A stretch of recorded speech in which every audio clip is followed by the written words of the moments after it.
Hi guys, Akwaba, and welcome back to the channel. I just came back from Ghana and I was away for a few days. I intended to record while I was out there, but it didn't turn out that way. So I have a lot of catching up to do. So I had to come on here real quick to talk about the UK Supreme Court and its recent ruling. The UK finally knows what a woman is. Catching up with the US and obviously leading the way in ensuring that these Western countries who pretended not to know what a woman is for the longest time will now start acknowledging that it has to be based on biological sex rather than people's feelings, rather than how somebody identifies and some ideology that isn't rooted in science, that isn't rooted in fact, that isn't rooted in reality. So now hopefully we can finally get back to being on track when it comes to rights pertaining specifically to women, rather than allowing men who identify as women to infringe upon those rights. And of course, we have had all sorts of reactions, mainly positive. In Australia, for example, this has given hope to Sal Grover, who is currently involved in an appeal in the Giggle versus Tickle case, where she's trying to convince the Australian courts that men cannot be women. A lot of money is being spent to assert a simple biological fact that a woman is an adult human female. But thankfully, the UK is now aware of that. It took them long enough. The unanimous decision of this court is that the terms woman and sex in the Equality Act 2010 refer to a biological woman and biological sex.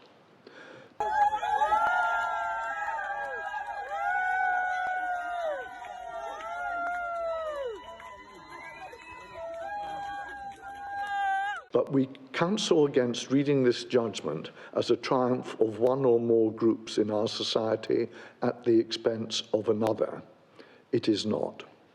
As I shall explain later in this hand-down speech, the Equality Act 2010 gives transgender people protection not only against discrimination through the protected characteristic of gender reassignment, but also against direct discrimination, indirect discrimination, and harassment in substance in their acquired gender.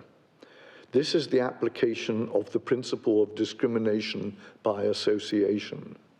Those statutory protections are available to transgender people whether or not they possess a gender recognition certificate. So when the Equality Act was written in 2010, it didn't have men who want to be women in mind. It was written to afford everybody sex-based rights. So if you're a female, you have rights that pertain to women. If you are male, you have rights that pertain to men. The rights pertaining to women did not have men in mind when the Equality Act was written in 2010. That's just fact. And that's what the Supreme Court had to acknowledge. It didn't have the feelings of entitled men who want to infringe upon women's spaces and women's sports in mind when it was written. And everybody knows this. And as the judge said, affording women rights based on biological sex doesn't take away from the rights of others. However, when we start interpreting the Equality Act to include feelings and how somebody wants to be recognized and how somebody wants to identify, that does infringe upon the rights of women. Now, if you have a problem with the courts acknowledging biological fact, acknowledging science, acknowledging reality, then you are the one with the issue. And what the court did was simply offer some clarification. What the court did was simply bring back the definition of a woman, the true definition of a woman, rather than allowing women to continue to be erased due to these reckless interpretations of legislation that was written with women in mind.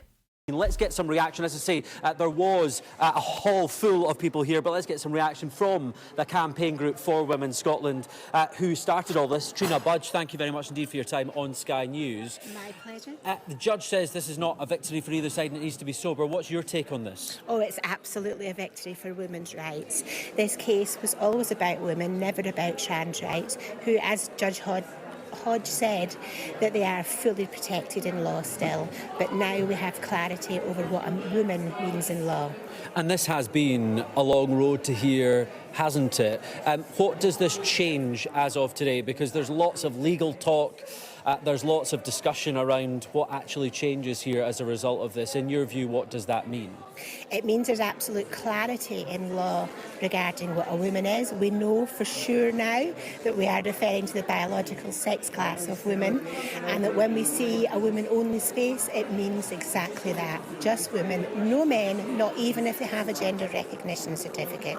And what does it mean for the trans community? They would say that they have had those protections dating back to 2004. Are their rights eroded through this? No, not at all. Trans people never had these rights to access women-only spaces. Trans men did not have that right.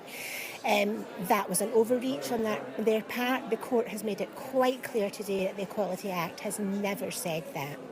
Trans people are fully protected under the sex, the same as anyone else is. But this just clarifies women's rights. And it absolutely is a victory. It's a victory for women, and it's a cause of great celebration, because women have been told for the longest time that they're bigots if they don't see men as women.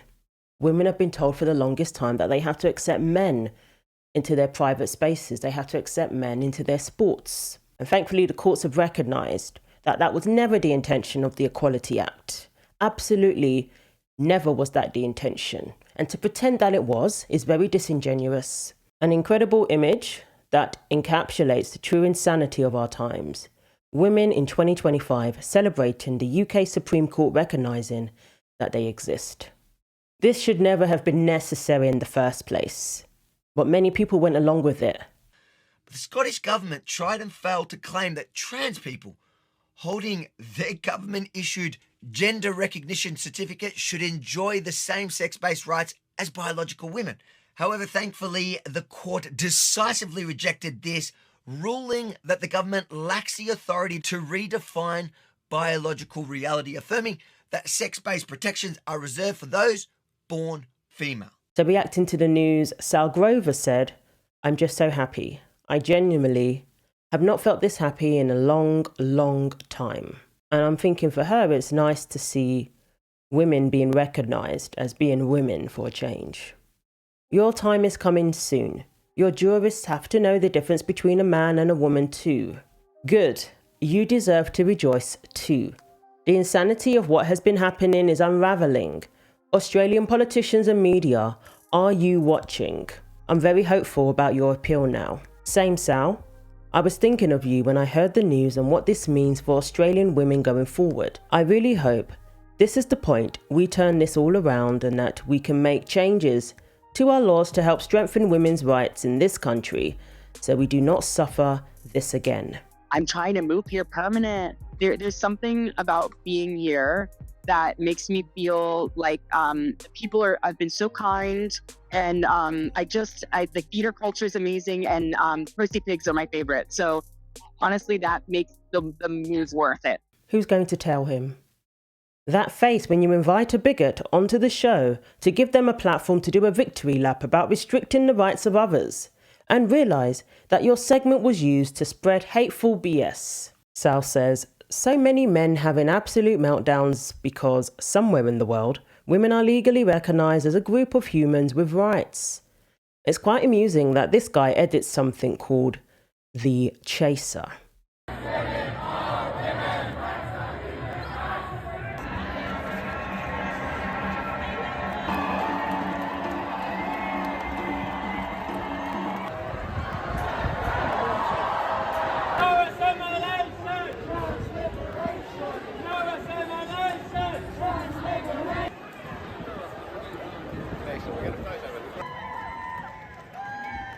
And these are the mentally ill men that we have been told to allow into our bathrooms, to allow into our private spaces. Otherwise, we're bigots. I love the women's bathroom. I love taking a break on a night out to spend 20 minutes in the toilets talking to girls I don't know. The tiled walls feel like momentary protection from the outside world. an equal playing field for women of all heights, weights, ethnicities, and religions. Women with different pasts, different backgrounds, different stories to tell. We share makeup tips and secrets with strangers we've just met, ask for advice on things we haven't told some of our closest friends. What? Bro, what are you talking about, man? We protect each other from everything between lipstick on teeth to over-persistent men who just won't get the message. I've left the bathroom creating a wall between a girl I've known for 5 minutes and a man who was bothering her. The whole bathroom walked straight outside, huddling round her the whole time, like a group of lionesses protecting an injured member of the pack, until she got safely in a taxi home. A taxi which another girl who hadn't known her for much longer than I had paid for. A woman's bathroom has shown me true sisterhood. A world where women uplift women for exactly who they are. And if you don't feel like that when you're in the women's bathroom, then maybe you're in the wrong one. Wow. The irony is that this person speaks about women being bothered by men in their bathrooms and being protected by other women from these men, all while advocating for the women's bathroom to be infringed upon by men. Makes no sense. Once you peek on these issues, it's impossible to believe any male knows what it's like to be female. Your idea of being a woman is an entirely male experience, most likely to do with homosexuality in this case. I saw him in a musical when he was still identifying as non-binary. When we talk about public bathrooms, it's not that deep. We just know that they're assigned for women specifically to ensure that only women enter into those spaces for our protection, for our safety, for our privacy. None of that happens in a women's bathroom, only in movies. That's where he got it from. This guy lives in fetish world, where women gather in public bathrooms to share makeup tips, have pillow fights. My diagnosis? Too much corn. Women have to go into the bathroom to go to the bathroom. They don't need pervy men lurking. Dude has a weird fantasy about women's toilets. Is it transphobic to say only women have a cervix? Well, it is something that shouldn't be said. It is not right. But Andrew, I don't think... And this is the UK Commander-in-Chief, the Prime Minister who doesn't know what a woman is, who doesn't know that only women have a cervix, who thinks it's offensive to acknowledge that biological fact. How disturbing that women in the UK have had to deal with this, that their very biological makeup is denied. Horrific terminology was forced upon women like chest feeder. I'm not even going to get into it because it's so disgusting that this terminology was forced on us. Oh, cis woman. All of this nonsense. And we had to embrace all of that ridiculous, insulting terminology while being told that we weren't allowed to misgender. We weren't allowed to call a man a man. Women losing their livelihoods over it. Women suffering violence as a result. It's now been almost 72 hours since the UK Supreme Court ruled that trans women are men, and the UK Labour Prime Minister Keir Starmer, who said that it was law that trans women are women, has still yet to comment. And I'm still yet to see a comment, at least on X, from the UK Prime Minister. Historically, we've been through so much, so I'm not worried about all that our community is going to be able to get through this. I'm more worried about the community of the women campaigning for this law change, of what they're going to do with their time now, because so much of their time has been spent campaigning for this win for them. But what have they actually won? So you don't feel set back?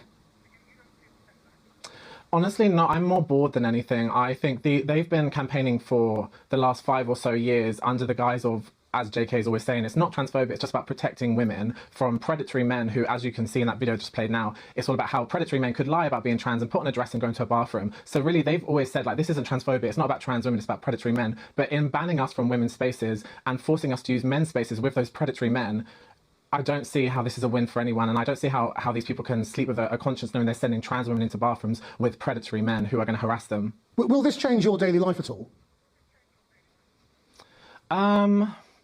I think it won't really change my daily life at all, because, I mean, what are you going to do? Put me in prison? Okay, put me in a men's one, please. But I think it's going to affect a lot more people's than just trans people's lives. And that's actually what I'm looking forward to, because I think when people realise that it's going to be butch lesbians being asked why they're in women's bathrooms, because that's already happening. I have many friends who have been stopped in bathrooms who are just cisgender, born women, lesbians. Women, there was a viral post recently going around about a woman who's going through chemo who was affronted in a bathroom and asked why she was in there, and they assumed she was trans because she was bald. We see women from different cultures who are built differently to like the kind of Western ideal of femininity being constantly policed over their gender. We see it in the Olympics. Every time there's Olympics, there's a female athlete who is policed over, are they really a woman? These are it's going to hurt lesbians, it's going to hurt women going through things like chemo, it's going to hurt women from different cultures, it's going to hurt a lot more than trans people. And if anything, I look forward to that, because then we can all rally together and prove that this was just absolute nonsense and it's not protecting anyone. They always show their true colours, always. Presenting themselves as, oh no, we're part of the sisterhood. We just want to be accepted as women because, you know, we feel that we are women, so we want you to embrace us. But when they don't get their own way, their true colours always come out. And we get to see how they really feel about women. Women who don't go along with their delusion, women who don't comply, who object, who don't consent to them being in their spaces. We see how they really feel about those women. Basically wishing misfortune on women simply because we want our own spaces and we want to protect our own spaces. Doesn't matter how the man's dressed, doesn't matter how the man identifies, these policies open up the woman's bathroom, and women have a right to their own safe and private spaces that are specific to women. And men have a right to their own spaces too.